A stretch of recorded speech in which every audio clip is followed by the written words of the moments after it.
My relatives wanted me to settle down. Honestly, I didn't really bother much about it.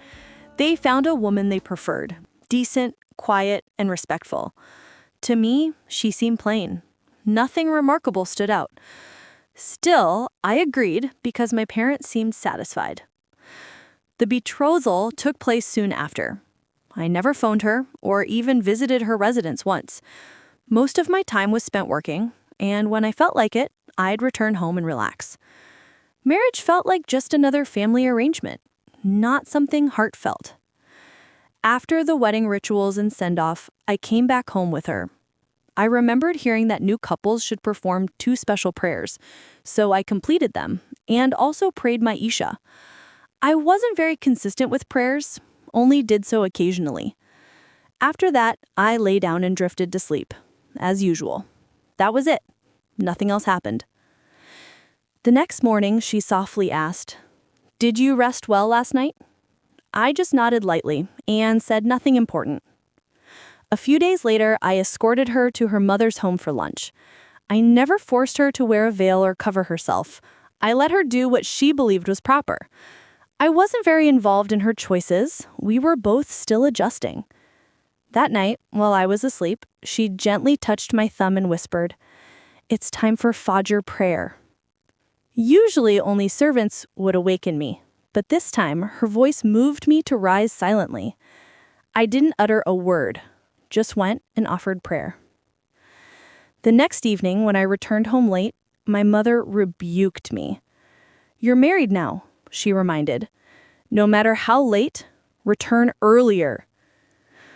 My wife remained quiet nearby. I said, "All right," and entered my room.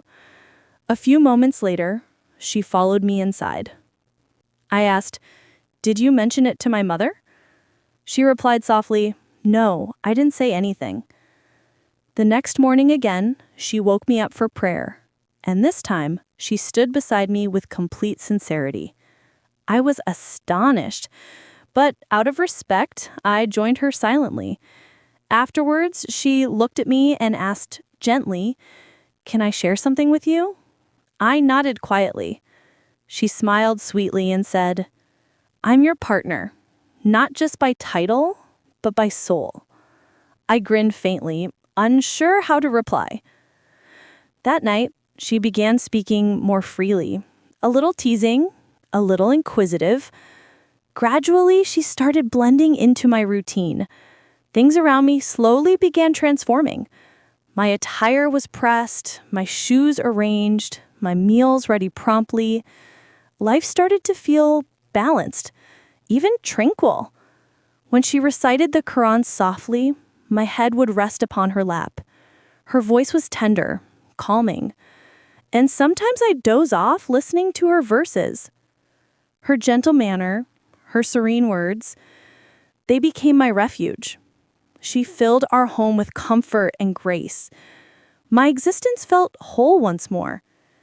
It's strange how some souls enter your life quietly and still end up transforming everything around you. Sometimes you wish to surrender your entire heart to them.